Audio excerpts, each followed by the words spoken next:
Hi, this is Purav Gandhi. Welcome to the Future of Health series by HealthHack Insights. The topic for this video is convergence in the healthcare industry.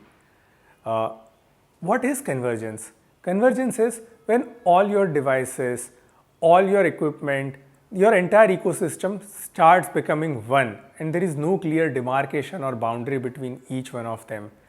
A good example of convergence for those of you who are using Microsoft suite of products or Office 365 is how PowerPoint operates, where you can have PowerPoint or an Excel which is on your desktop, and while you are making changes on it, you can see it on your phone. The document flows seamlessly between these two devices, but it does not even reside on these two devices. It resides on a separate cloud.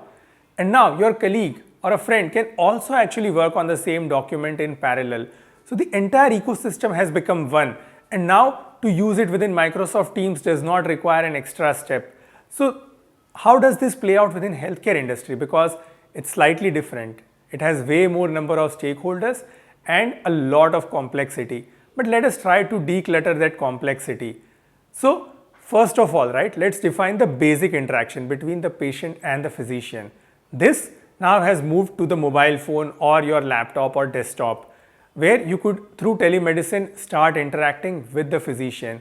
There are various other applications like patient health records, other adherence or other digital health apps. So now you are integrated, but you are not only talking. This information can flow into the electronic health record that the doctor has. So there is an integration. The boundary between the two systems starts reducing. Then the next one is the interaction between the patient and the various other diagnostic tools that the patient has. So you could book a diagnostic test on an app and you would get a result and it flows back into your mobile phone, from where it can go back to your doctor.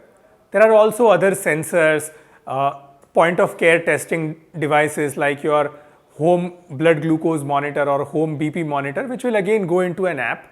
From there go back to the doctor, and from there could go back into the electronic health record. So now all this forms a streak of healthcare devices as well as software that are interconnected.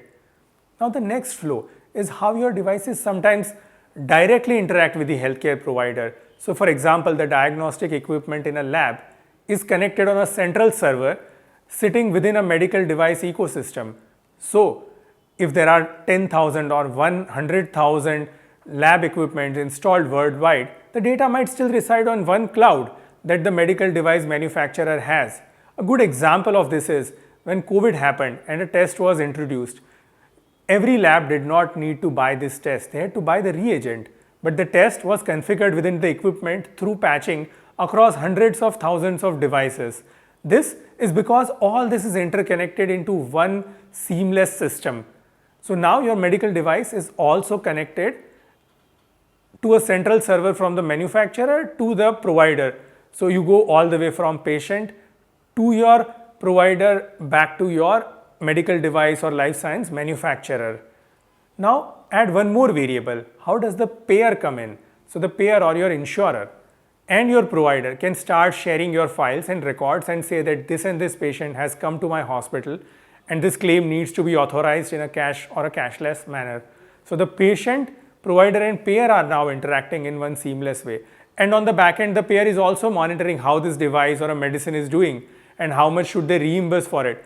So these all dots start getting connected. I have not added few more things like how an e-pharmacy would come in or how a nursing network would come in, but you get the idea. As you start adding more layers and as these all become integrated, the system starts becoming more and more powerful. The things that can be done from an analytics point of view, from a seamless experience point of view, start becoming unlimited in nature. But it does not stop there. These are all known stakeholders. They've been in the healthcare space forever. What is new? The new thing is now the telecom players start entering this space, because as everything becomes seamless, it is supported by telecom players, and both your mobile phone manufacturers like the iPhone or Samsung or others, as well as your telecom operators or network operators, because all this data, especially now with 5G, flows over these networks. So they start having a humongous role within this space. Your network operators are now trying to figure out how do they become relevant in this space. They have a huge say in this space as data transfers through their networks. Look at different countries like Airtel in India or SK Networks in Korea or Qualcomm in US. All these players are now starting to have a telemedicine play, and telemedicine is just a starting point. They will have more and more play within this space. Similarly, look at all your phone manufacturers. Apple has a whole health kit, and health kit is just a starting point. There are so many medical devices which are now attuned towards the iPhone, where instead of having a separate screen, iPhone can act as a screen.